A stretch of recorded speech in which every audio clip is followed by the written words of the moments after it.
जय जगन्नाथ। एबे तो धीरे धीरे शीत कमी आसलाणी।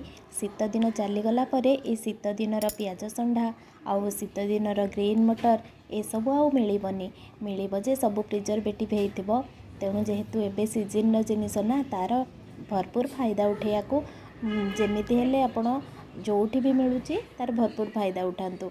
मु तो केबे छाड़े ना केबे जदि प्याज संढा मिलगला से तो केते प्रकार आइटम करिया को मते मन हुए। आउ एटा होची फ्लैक्सीड्र पाउडर जोटा कि आमर ब्लॉकेजेस आउ हार्ट पाई बहुत जरूरी।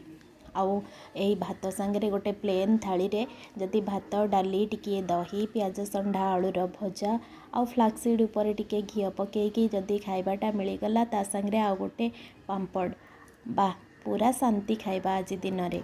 किंतु ता भितरे देखंतु आज गोटे अदिन फल मिलगला मते सेटा हला पाचिला पणस।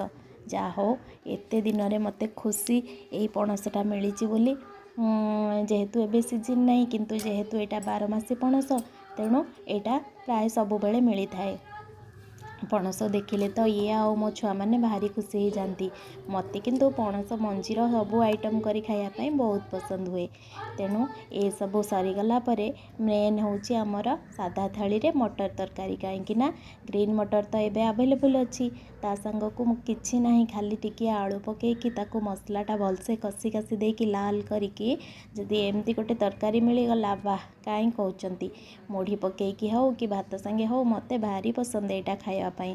तेणु आपण मानकु पसंद कि नहीं निश्चय कमेंट रे जणेबे। रहुची जय जगन्नाथ।